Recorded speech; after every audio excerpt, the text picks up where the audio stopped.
ഐതിഹ്യമാലയിലെ അടുത്ത ഐതിഹ്യം കാരാട്ട് നമ്പൂതിരിയെ പറ്റിയാണ്. കാരാട്ട് നമ്പൂതിരി ഒരു വിഷവൈദ്യനായിരുന്നു. കഥ തുടങ്ങുന്നത് അവിടെയൊന്നുമല്ല. തൃശ്ശൂർ ബ്രഹ്മസ്വം മഠമുണ്ടല്ലോ, വടക്കുന്നാഥ ക്ഷേത്രത്തിനടുത്ത്. ഈ ബ്രഹ്മസ്വം മഠത്തിലെ സ്വാമിയാർ അദ്ദേഹത്തിൻ്റെ കൂടെയുള്ള ആൾക്കാരുമൊക്കെ ആയിട്ട് അമ്പലത്തിൽ തൊഴാൻ പോയപ്പോൾ അമ്പലത്തിലെ മണിയിൽ ഒരു 3 ചുറ്റായിട്ട് ഒരു പാമ്പ്, സർപ്പം കിടക്കുന്നു. ഞെട്ടിപ്പോയി എല്ലാവരും. എന്താ ചെയ്യുക? മണിയിലാണ് ഇത് ചുറ്റിയിരിക്കുന്നത്. അത് തോണ്ടിയാൽ തലയിൽ വീഴുകയോ കടിക്കുകയോ എന്താ ചെയ്യുക? സാമാന്യം വലിപ്പമുണ്ട്. അപ്പോൾ അവിടെ കാരാട്ട് നമ്പൂതിരി ഭജനമിരിപ്പുണ്ട്. എല്ലാവരും കൂടെ ചെന്ന് അറിഞ്ഞില്ല മണിയിൽ പാമ്പ് ചുറ്റിയിരിക്കുന്നു. അപ്പോൾ കാരാട്ട് നമ്പൂതിരി വലിയ വിഷഹാരിയാണ്, വിഷവൈദ്യനാണ്. അദ്ദേഹം വന്നു, ഞാൻ നോക്കാമല്ലോ എന്ന് പറഞ്ഞിട്ട് വന്നു. നോക്കിയപ്പോൾ കണ്ടു. അപ്പോൾ കൈ എത്തിച്ച് ഒരു കണക്കിന് എണി വെച്ചോ എങ്ങനെയോ ഇദ്ദേഹം ഈ പാമ്പിൻ്റെ വാലിൽ പിടിച്ച് വലിച്ചു. വലിക്കുമ്പോൾ ഇത് ചുറ്റഴിയും. എന്നിട്ടിങ്ങനെ പാമ്പ് പിടുത്തക്കാരുണ്ടല്ലോ, വാലിൽ ഇങ്ങനെ പിടിച്ചിട്ട് തൂക്കുക. ഇതാണ് കാരാട്ട് നമ്പൂതിരി പ്രതീക്ഷിച്ചത്. പക്ഷേ വാലിൽ പിടിച്ചു വന്നപ്പോൾ വാല് നീളം കൂടുന്നതല്ലാതെ പാമ്പിൻ്റെ ചുറ്റഴിയുന്നില്ല. ഇതെന്തൊരു പാമ്പ് വിചാരിച്ചു. കുറേ ദൂരെ വലിച്ചു. വാലിൽ നീളം കൂടുന്നുണ്ട്, പാമ്പിൻ്റെ ചുറ്റഴിയുന്നുമില്ല. ഹനുമാൻ്റെ വാല് പണ്ട് ലങ്കയിൽ വെച്ച് നീണ്ട പോലെ പാമ്പിൻ്റെ വാല് നീണ്ടുവരുന്നു. കാരാട്ട് നമ്പൂതിരി അങ്ങനെ പെട്ടെന്ന് തോൽവി സമ്മതിക്കുന്ന ആളല്ല. അദ്ദേഹം ഇതും കൊണ്ട് ശ്രീകോവിലിൻ്റെ നേർക്ക് നടന്നു. അത്രയും വാല് നീണ്ടു. ശ്രീകോവിലിന് 3 വലത്ത് വെച്ചു. അത്രയും നീളം വാല് നീണ്ടുകൊണ്ടിരുന്നു. പക്ഷേ ഈ പിടുത്തം വിടുന്നില്ല മണിയില്ല. കാരാട്ട് നമ്പൂതിരി ഈ വാലും കൊണ്ട് മുറ്റത്തേക്ക് ഇറങ്ങി. അമ്പലത്തിൻ്റെ വാല് അത്രയും നീണ്ടു. അമ്പലത്തിൻ്റെ പുറത്തിറങ്ങി അമ്പലത്തിന് 3 വലത്ത് വെച്ചു. എന്നിട്ടും വാലിൻ്റെ നീളം കുറയുന്നുമില്ല, ഈ ചുറ്റ് അഴിയുന്നുമില്ല. മണിയുടെ പാമ്പ് ശാന്തനായിട്ട് ചുറ്റിക്കിടക്കുകയാണ്. വാല് മാത്രം ഇങ്ങനെ നീട്ടിക്കൊടുക്കുന്നു. കുറച്ച് കഴിഞ്ഞപ്പോൾ കാരാട്ട് നമ്പൂതിരിക്ക് പേടിയായി. അമ്പലത്തിൻ്റെ ചുറ്റുമതിലിൽ ഇങ്ങനെ 3 തവണ ചുറ്റിയിട്ടും പിന്നെയും വാല് തീരുന്നില്ല എന്ന് പറഞ്ഞാൽ it's not a small thing, നിസ്സാര സംഗതിയല്ല. പേടിയായി. വാലങ്ങ് വിട്ടിട്ട് വടക്കുവശത്തുള്ള ചിറയിലങ്ങ് മുങ്ങിയിട്ട് ഗരുഡനെ വിളിച്ചു, പ്രാർത്ഥിച്ചു. മന്ത്രമുണ്ട് അതിന്. ആ മന്ത്രം ചൊല്ലി. ഈ മന്ത്രം ചൊല്ലിക്കൊണ്ടിരിക്കുമ്പോൾ അശരീരി, ഞാൻ പറഞ്ഞല്ലോ അശരീരി എന്നുള്ള വാക്ക് പൊതുവേ കൊട്ടാരത്തിൽ ശങ്കുണ്ണി ഉപയോഗിക്കാറില്ല. പക്ഷേ അവിടുന്ന് ഒരു ശബ്ദം കേട്ടു എന്നൊക്കെ പറയുള്ളൂ. വാസുകി, കാരാട്ടിനോട് വഴക്കിന് പോകണ്ട, നീങ്ങി പോരെ എന്നൊരു ശബ്ദം കേട്ടു. അപ്പോൾ ഈ സർപ്പം വാസുകിയായിരുന്നു. വാസുകി ഉടൻ തന്നെ വാലുമൊക്കെ ചുരുട്ടിയിട്ട് ശ്രീകോവിലിനുള്ളിലേക്ക് പോയി മൂപ്പരുടെ കഴുത്തിൽ ചുറ്റി അവിടെ കിടന്നു. അപ്പോൾ ഈ മന്ത്രം ജപിച്ചിട്ട് ഇദ്ദേഹം വെള്ളത്തിൽ നിന്ന് പൊങ്ങി. കാരാട്ട് നമ്പൂതിരി പൊങ്ങിക്കഴിഞ്ഞപ്പോൾ തൊട്ടു മുമ്പിൽ ഗരുഡൻ ഇരിക്കുന്നു. കാരാട്ട് നമ്പൂതിരി നോക്കിക്കഴിഞ്ഞപ്പോൾ വാസുകി തിരിച്ച് പോവുകയും ചെയ്തു. അപ്പോൾ ആളുകൾ ബഹളം വയ്ക്കുന്നുണ്ട്. അത് പോയി ശ്രീകോവിലിനുള്ളിലേക്ക് പോയി എന്നൊക്കെ പറഞ്ഞ് കാരാട്ട് നമ്പൂതിരി ഗരുഡനെ വന്ദിച്ചു. അദ്ദേഹത്തെ നന്ദി പറഞ്ഞ് തിരിച്ചയച്ചു ഗരുഡനെ. അപ്പോൾ ഗരുഡൻ അത്ര മിന്നൽ വേഗത്തിലെത്തി എന്നാണ് നമ്മൾ മനസ്സിലാക്കേണ്ടത്. കാര്യം വാസുകി ശിവൻ്റെ സ്വന്തക്കാരനാണ്, ഗരുഡൻ വിഷ്ണുവിൻ്റെയും. അപ്പോൾ ഒരുപക്ഷെ ശിവനും വിഷ്ണുവും തമ്മിൽ ഒരു കമ്മ്യൂണിക്കേഷൻ നടന്നു കാണും. ഗരുഡൻ പറക്കുമ്പോൾ വിഷ്ണു അറിയുമല്ലോ. വിഷ്ണു ശിവനെ വിളിച്ച് ചോദിക്കും, ഡാ ഗരുഡൻ അങ്ങോട്ട് പറന്നിട്ട് എന്താ കാര്യം? ആ മറ്റേ കക്ഷിയുണ്ടോ അവിടെ? ശിവൻ നോക്കുമ്പോൾ വാസുകിയില്ല. അവനില്ല, ഞാൻ ഒന്ന് ഉറക്കം തൂങ്ങിപ്പോയി. ആ നേരം നോക്കി അവനെന്തോ കുസൃതി. അപ്പോൾ വാസുകിക്ക് ഇങ്ങനൊരു സ്വഭാവമുണ്ട്. ഇടയ്ക്കിടയ്ക്ക് ശിവൻ ഉറങ്ങുകയോ ഉറക്കം തൂങ്ങുകയൊക്കെ ചെയ്ത് കഴിയുമ്പോൾ വാസുകി ഇറങ്ങി ഇതുപോലത്തെ നാടകങ്ങളൊക്കെ കളിക്കും. വാസുകിയും ഗരുഡനും തമ്മിൽ അത്ര രസത്തിലുമല്ല. ഗരുഡനെ വാസുകി കളിയാക്കുന്നതായിട്ട് കണ്ണദാസിൻ്റെ ഒരു സിനിമാ പാട്ടുണ്ട്. പരമശിവൻ കഴുത്തിലിരുന്ന് പാമ്പ് കേൾക്കുന്നത് ഗരുഡ സൗഖ്യമാ. ഇപ്പോൾ ഗരുഡന് സുഖമാണോ എന്നൊക്കെ വാസുകി ശിവൻ്റെ കഴുത്തിൽ സേഫായിട്ടിരിക്കുകയാണ്. അപ്പോൾ ഗരുഡൻ പറക്കുമ്പോൾ വാസുകി ചോദിക്കും, സുഖമല്ലേ ചേട്ടാ? ഗരുഡനൊന്നും ചെയ്യാനും പറ്റുന്നത് ശിവൻ്റെ കഴുത്തിലാണല്ലോ. ഇവിടെ വന്ന് അറ്റാക്ക് ചെയ്യാൻ പറ്റില്ല. ഗരുഡൻ ആ കണ്ണുകൊണ്ട് തന്നെ നിന്നെ കണ്ടോളാണോ, നീ ആ കഴുത്തിൽ നിന്ന് ഇറങ്ങി കാണിച്ചു തരാം എന്നൊക്കെ പറഞ്ഞിങ്ങനെ അല്പം ഉടക്കിലാണ് ഇവർ തമ്മിൽ. അപ്പോൾ ശിവൻ അപ്പം തന്നെ വാസുകി തിരിച്ചു കാരാട്ടൊന്നും കുതിരയെ ശല്യം ചെയ്യാതെന്ന് പറഞ്ഞ് തിരിച്ചു വിളിച്ചു. അപ്പോൾ വിഷ്ണുവിനോട് പറഞ്ഞു കാണും, ഞാനവനെ തിരിച്ചു വിളിച്ചിട്ടുണ്ട്, ഏതായാലും വഴക്കൊന്നും ഉണ്ടാക്കില്ല. അപ്പോൾ നിമിഷ നേരം കൊണ്ട് ഗരുഡൻ തിരിച്ച് ഒന്നും സംഭവിക്കാത്ത മട്ടിൽ വിഷ്ണുവിൻ്റെ അടുത്ത് വരുന്നു. നീ എവിടെ പോയിരുന്നു? ഞാനെങ്ങും പോയില്ല. എങ്ങും പോയില്ലേ? ഇല്ല, ഞാനൊന്നും പോയില്ല, ഞാൻ ചുമ്മാ ഇവിടെ ഇപ്പുറത്താണ് ഉണ്ടായിരുന്നു എന്നൊക്കെ പറഞ്ഞിട്ട് നമ്പർ അടിച്ച് ആശാൻ ഒന്ന് ഉടക്കാൻ പോയതാണ് അവിടെ. കാരാട്ട് നമ്പൂതിരിയുടെ മധ്യസ്ഥതയിൽ വാസുകിയോ ഒന്ന് കൈകാര്യം ചെയ്യാനായിട്ടാണ് പുള്ളി പോയത്. പക്ഷേ അപ്പോഴത്തേക്ക് ശിവൻ ഇടപെട്ട് കഴിഞ്ഞു. അതുകൊണ്ട് പുള്ളി തിരിച്ചു പോകുന്നതാണ്. ഇതൊക്കെ ആ ഐതിഹ്യത്തിൻ്റെ പാർട്ട്. ഈ വാസുകി ഒരു ഹിസ്റ്റോറിക്കൽ സർപ്പൻ്റാണ് എന്ന് ഇപ്പോൾ ശാസ്ത്രജ്ഞന്മാർ പറയുന്നു. നിങ്ങൾ ഗൂഗിളിൽ വാസുകി ഇൻഡിക്കസ് എന്ന് സെർച്ച് ചെയ്യുക. VASUKI, അടുത്തത് INDICUS, വാസുകി ഇൻഡിക്കസ്. ഇത് 4.25 കോടി വർഷം പഴക്കമുള്ള വലിയൊരു പാമ്പിൻ്റെ ഫോസിലാണ്. ഗുജറാത്തിലാണ് ഇത് കണ്ടെത്തിയത് 2004. എസ്റ്റിമേറ്റഡ് ഒരു 150 അടി നീളം, ഒരു 1.5 ടൺ ഭാരം വരും ഇങ്ങനത്തെ ഒരു പാമ്പിന്. അതിനവർ കൊടുത്ത പേര് വാസുകി എന്നാണ്. Vasuki indicus 4.7 crores years back. 47 million എന്ന് പറയുമ്പോൾ 4.7 crores അല്ലേ? ഇനി ആ കണക്ക് പറഞ്ഞ് എൻ്റെ വീഡിയോയുടെ താഴെ അലമ്പും കച്ചറയും ഉണ്ടാക്കില്ലേ എൻ്റെ ദൈവമേ. അപ്പോൾ ഇതാണ് അതിൻ്റെ പഴക്കം. ഇപ്പോൾ ഈ വാർത്ത 2004 വന്നു. നിങ്ങൾ ഗൂഗിളിൽ നോക്കിക്കഴിഞ്ഞാൽ വാസുകി ഇൻഡിക്കസ് നോക്കുക, ഒരുപാട് അതിനെപ്പറ്റിയുള്ള വിവരങ്ങൾ വരും.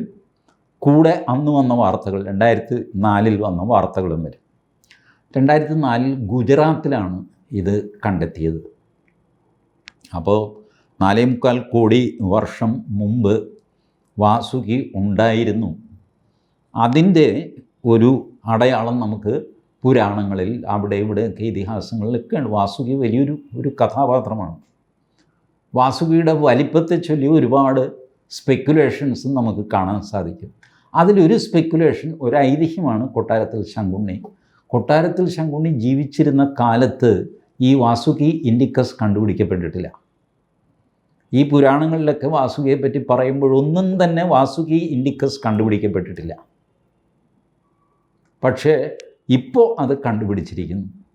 2004 ഗുജറാത്തിലാണ്. അന്ന് ഗുജറാത്തിൽ നരേന്ദ്രമോദിയാണ് മുഖ്യമന്ത്രി. 4 എല്ലും കഷ്ണം കൊണ്ടുപോയി കുഴിച്ചിട്ടിട്ട് വാസുകി ഇൻഡിക്കസ് നടക്കുന്ന കാര്യം തന്നെ അങ്ങനെയൊന്നും അല്ല. മനസ്സിലായി? നിങ്ങൾ ഇത്തരം ബയാസൊക്കെ, പൊളിറ്റിക്കൽ ബയാസൊക്കെ മാറ്റി വെച്ചിട്ട് സയൻസിനെ സയൻസായിട്ട് കാണണം. ഞാൻ വേറൊരു കാര്യം പറയട്ടെ. അറൗണ്ട് 9 crores പഴക്കമുള്ള ഒരു ദിനോസറിൻ്റെ അവശിഷ്ടങ്ങൾ ഇതുപോലെ ഫോസിൽ അർജൻറ്റീനയിൽ കണ്ടു. അതിന് അവർ കൊടുത്തിരിക്കുന്നത് പേര് ബി ശിവ എന്നാണ്. അർജൻറ്റീനക്കാർ കൊടുത്ത പേരാണ്. ബി എന്നുള്ളതിന് ബൈസൻറ്റൈനർ, അങ്ങനെ ഒരു വായിക്കൊള്ളാത്ത പേരാണ്. അപ്പോൾ അത് ഗൂഗിളിലുണ്ട്. നിങ്ങൾ ബി ശിവ ദിനോസർ എന്ന് സെർച്ച് ചെയ്യണം. ബി ശിവ എന്ന് പറഞ്ഞ് സെർച്ച് ചെയ്ത് കഴിഞ്ഞാൽ ഏതോ തെലുങ്ക് നടനോ മറ്റോ ഉണ്ട്, അയാളുടെ പണ്ടാരം മുഴുവൻ ഇറങ്ങി വരും. നിങ്ങൾക്ക് ഒരിക്കലും ഈ സാധനം കിട്ടില്ല. ദിനോസർ എന്നുകൂടെ ടൈപ്പ് ചെയ്ത് കഴിഞ്ഞാൽ ഈ സാധനം വരും. അർജൻറ്റീനക്കാരിട്ട പേരാണ് ശിവ. അതിന് ന്യായവും അവർ പറയുന്നു, we give the Hindu gods name who is the ultimate destroyer. അതാണ് എല്ലാത്തിനെയും ഭസ്മമാക്കി സംഹരിക്കുന്ന ശ്മശാന രുദ്രൻ എന്ന ഹിന്ദു ദൈവത്തിൻ്റെ പേര് ഞങ്ങളിതിന് കൊടുക്കുന്നു എന്ന് അർജൻറ്റീനക്കാർ പറഞ്ഞു. അവിടെ ഏതായാലും നരേന്ദ്രമോദിയൊന്നുമില്ലല്ലോ. Argentina, you search and find it out. So many things are happening around us. We are blissfully unaware of these things. Bharatam, Africa, Australia, Antarctica ഇതെല്ലാം ചേർന്ന് ഗോണ്ട്വാന എന്നൊരു ഭൂഖണ്ഡമായിരുന്നെന്നും അതിൽ നിന്ന് മെല്ലെ ഡ്രിഫ്റ്റ് ചെയ്ത് പോയിട്ടാണ് അന്റാർട്ടിക്ക ആവുന്നത്, ഓസ്ട്രേലിയ ആവുന്നതും ഇന്ത്യ ആവുന്നതും ഇന്ത്യ വന്ന് യുറേഷ്യ പ്ലേറ്റിൽ ഇടിക്കുന്നതും ആ ഇടിയുടെ ഇതൊക്കെ നൂറ്റാണ്ടുകൾ സഹസ്രാബ്ദങ്ങൾ നീണ്ടു നിൽക്കുന്ന പ്രോസസ്സാണ് കേട്ടോ. ലക്ഷക്കണക്കിന് വർഷങ്ങൾ കൊണ്ടാണ്. അല്ലാതെ ഒരൊറ്റ ദിവസം ഇത് ഒഴുകി ഇപ്പുറത്ത് നിന്ന് ഇടിച്ചു അങ്ങനെ വിചാരിക്കരുത്. 5 കോടി വർഷമാണ് ഹിമാലയത്തിൻ്റെ പഴക്കം. അതിനർത്ഥം 5 കോടി വർഷം മുമ്പ് ഭാരതം ഇങ്ങനെ ഡ്രിഫ്റ്റ് ചെയ്ത്, അതിനും ഒരു 150 കോടി വർഷം മുമ്പായിരിക്കും ഡ്രിഫ്റ്റ് ചെയ്ത് തുടങ്ങിയത്. മെല്ലെ വന്ന് യൂറോഷ്യൻ പ്ലേറ്റുമായിട്ട് ഇടിച്ചിട്ട് കുത്തിപ്പൊങ്ങിയാണ് ഇന്ന് കാണുന്ന നമ്മളുടെ ഹിമാലയം ഉണ്ടാകുന്നത്. ഇപ്പോഴും ശാസ്ത്രജ്ഞന്മാരുടെ ഇടയ്ക്ക് സ്പെക്കുലേഷനുണ്ട്, ഈ പ്ലേറ്റ് ഡ്രിഫ്റ്റിംഗ് ഉണ്ടല്ലോ ഭൂമിയുടെ സർഫസിലെ, ആഫ്രിക്കയുടെ ഒരു കഷ്ണം കൂടി ഡ്രിഫ്റ്റ് ചെയ്യുമെന്നും അത് വന്ന് ഇന്ത്യയിൽ ഇടിക്കുമെന്നും, ഇടിച്ചു കഴിഞ്ഞാൽ കേരളം മുതൽ ഏകദേശം ഗുജറാത്ത് വരെയുള്ള പ്രദേശത്ത് വേറൊരു ഹിമാലയമായിട്ട് മാറുമെന്നും, -10 ഡിഗ്രി വരെ തണുപ്പ് കേരളത്തിൽ വരുമെന്നും, കേരളത്തിൽ താമസിക്കാൻ പറ്റില്ല, ഹിമാലയമായിട്ട് മാറും കേരളം, ഇങ്ങനെ ഒരു തെക്ക് വടക്ക് പർവ്വതം ഉണ്ടാകുമെന്നൊക്കെ ഒരുപാട് സയൻസ്, അതിനകത്ത് ഫിക്ഷനും ഉണ്ടാകാം, ശാസ്ത്രജ്ഞന്മാർക്കും ഭാവനയുണ്ടല്ലോ. ഇങ്ങനെയൊക്കെയുള്ള തിയറീസൊക്കെ നിലവിലുമുണ്ട്. അപ്പോൾ വാസുകി ഒരു തമാശയല്ല, ശിവനും ഒരു തമാശയല്ല. ഇനിയിപ്പോൾ വിഷ്ണു, ഗരുഡൻ ഇതൊക്കെ തമാശയാണോ എന്ന് ചോദിച്ചേക്കാം. അതിൻ്റെയൊക്കെ തെളിവുകൾ ഇപ്പോൾ വരുമെന്ന് അറിഞ്ഞുകൂടെ. ഒരു പക്ഷേ you can search your self, you may find out. അപ്പോൾ ഇങ്ങനെ ഇതിൻ്റെ ആക്ച്വൽ പാർട്ട് ഞാൻ പറഞ്ഞത് ഈ വാസുകി ഇൻഡിക്കസ് ആൻഡ് ഈ ബി ശിവ നിങ്ങൾ അറിഞ്ഞിരിക്കാൻ വേണ്ടി പറഞ്ഞതാണ്. നമുക്ക് കാരാട്ട് നമ്പൂതിരിയിലേക്ക് തിരിച്ചു വരാം. പാമ്പും പോയി, ഗരുഡനും പോയി, കാരാട്ട് നമ്പൂതിരി ഫ്രീ ആയി. കാരാട്ട് നമ്പൂതിരിക്ക് അപ്പോഴും ഒരു തോന്നലുണ്ട്, ഞാൻ പഠിച്ചതൊന്നും പോരാ, എന്നെ പഠിപ്പിക്കാൻ ഇവിടെ ഈ കേരളം ഭാഗത്ത് ആരെയും കാണുന്നുമില്ല, അതുകൊണ്ട് ഞാൻ പോവുകയാണെന്ന് തീരുമാനിച്ച് പോയി ബദരിയാശ്രമത്തിൽ എത്തി. അവിടെ ഒരു സന്യാസിയെ കണ്ടു. എന്താ ആവശ്യം? അപ്പോൾ ഇങ്ങനെ ഞാൻ വിഷഹാരിയാണ്, ഒരുമാതിരിപ്പെട്ട വിഷമൊക്കെ ഇറക്കാൻ എനിക്കറിയാം. അപ്പോൾ പറഞ്ഞു, മിടുക്കനാണോ കാര്യങ്ങളൊക്കെ? പിന്നെ ഒരുമാതിരിപ്പെട്ടതൊക്കെ ഞാൻ അറിയാം, പക്ഷെ കൂടുതൽ എന്തെങ്കിലും ഉണ്ടോയെന്ന് അറിയാമെന്നതാണ്. എന്നാൽ ശരി എന്ന് പറഞ്ഞിട്ട് ഇദ്ദേഹം ഈ കാരാട്ട് നമ്പൂതിരിയും കൊണ്ട് കാട്ടിൽ വീണ്ടും പോയി. ഒരു 5-8 നാഴി കാട്ടിൽ കൊടും കാടായി കഴിഞ്ഞപ്പോൾ ഒരു മരത്തിൽ കയറി കാരാട്ട് നമ്പൂതിരിയോടും കയറി വരാൻ പറഞ്ഞു. ഇങ്ങർക്ക് മരം കയറാൻ എന്ന് പറഞ്ഞാൽ ഒരു കണക്കിന് മുകളിലെത്തി.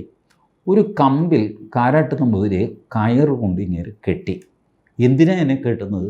ബോധം കെട്ട് വീഴാതിരിക്കാൻ വേണ്ടിയിട്ടാണ് എന്ന് പറഞ്ഞിട്ട് ഈ സന്യാസി കെട്ടിയിട്ട് സന്യാസിയുടെ കയ്യിലെ ഒരു മരുന്ന് കിഴക്ക് ഭാഗത്തേക്ക് നോക്കി ഇങ്ങനെ കാണിച്ചു. വെറുതെ കാണിച്ചപ്പോൾ ഉള്ള പുലിയും കടുവയും പാമ്പും പഴുതാരിയും എല്ലാം കൂടെ ഇളക്കി കിഴക്കോട്ടുള്ളതെല്ലാം കൂടെ പടിഞ്ഞാറോട്ട് ഓടി വരാൻ തുടങ്ങി. പടിഞ്ഞാറോട്ട് പോയി. ഇത് കണ്ട് നമ്പൂതിരി വല്ലാതെ പേടിച്ച്, അപ്പോൾ കൂടെയുള്ള ആളോട് പറഞ്ഞു, നിങ്ങളെന്നെ കെട്ടിവെച്ചത് നന്നായി, അല്ലെങ്കിൽ കിലുകിലാ വിറച്ച് ഞാൻ താഴെ വീണ് പോയതിന് ഇതുങ്ങളുടെ വായിൽ. നിൽക്ക്, വരുന്നേ ഉള്ളൂ. കുറച്ച് കഴിഞ്ഞപ്പോഴാണ് വലിയൊരു പാമ്പ് ഒരു ആനയെ, ഈ തവളയെ പിടിച്ചുകൊണ്ട് ചേര കഴിഞ്ഞ് പോകുമല്ലോ, അതുപോലെ ആനയെ വായിലാക്കിയിട്ട് പാമ്പ് വരുന്നു. അത്ര വലിയ പാമ്പ്. നമ്പൂതിരിക്ക് ബോധം കിട്ടും. കാരാട്ട് നമ്പൂതിരിക്ക് ബോധമില്ല. പാമ്പ് പോവുകയും ചെയ്തു പടിഞ്ഞോട്ട്. കാരാട്ട് നമ്പൂതിരിയെ വളരെ പണിപ്പെട്ട് തിരിച്ച് ബോധത്തിൽ കൊണ്ടുവന്നിട്ട് ഈ സന്യാസി പറഞ്ഞു, ഇനി അടുത്തതും കൂടെ കാണിച്ചു തരാം എന്ന് പറഞ്ഞിട്ട് ഈ മരുന്ന് പടിഞ്ഞോട്ട് കാണിച്ചു. അപ്പോൾ ഈ പറഞ്ഞവരെല്ലാം കിഴക്കോട്ട് ഓടി. അവസാനം ഈ പാമ്പ്, ആനയെ കടിച്ചു പിടിച്ച പാമ്പ് കിഴക്കോട്ട് പോയി. അപ്പോൾ നമ്പൂതിരി ചോദിച്ചു, എന്താ ഞാൻ ഈ കാണുന്നത്? അപ്പോൾ നമ്മൾ കാണാത്തതായിട്ട് ഈ ലോകത്ത് പലതും ഉണ്ട്, അത് നിങ്ങളെ ഒന്ന് കാണിക്കാനായിട്ടാണ് ഞാൻ ഇത് ചെയ്തത്. ഇതുപോലെയും കുറേ അധികം വിദ്യകൾ വിഷം കൊണ്ടും വിഷം ഹരിക്കുന്ന മരുന്ന് കൊണ്ടും, വിഷഹാരി എന്നാണല്ലോ വിഷവൈദ്യനെ പറയുക. അപ്പോൾ വിഷത്തിനുള്ള മരുന്ന്, ഈ വെനം, ആൻറ്റി വെനം, വിഷത്തിന് വിഷം കൊണ്ടാണ് ചികിത്സ. അപ്പോൾ വാസ്തവത്തിൽ ഈ സന്യാസിയുടെ കയ്യിലിരിക്കുന്നതും ഒരു വിഷമാണ്. അത് മറ്റ് വിഷങ്ങളെ തടഞ്ഞു നിർത്തും എന്നുള്ള ഗുണമാണ് അതിനുള്ളത്. അത് മാത്രമായിട്ട് നമ്മൾ തിന്നാൽ നമ്മൾ ആദ്യം ചത്തുപോകും. ഇങ്ങനെയൊക്കെയുള്ള ഏർപ്പാടുകൾ. ബട്ട് ഇറ്റ് ഈസ് ദെയർ എന്ന് പറഞ്ഞ് കാരാട്ട് നമ്പൂതിരിക്ക് കൂടുതൽ ട്രെയിനിങ് ഒക്കെ കൊടുത്ത് തിരിച്ചു വിട്ടു. കാരാട്ട് നമ്പൂതിരി വീണ്ടും തിരിച്ചു വരികയും വിഷവൈദ്യനായിട്ട് തുടരുകയും ഒരുപാട് ശിഷ്യന്മാരെ ഈ വിഷവൈദ്യം പഠിപ്പിക്കുകയും ചെയ്തു എന്നാണ് കൊട്ടാരത്തിൽ ശങ്കുണ്ണി ഐതിഹ്യമാലയിൽ പറയുന്നത്.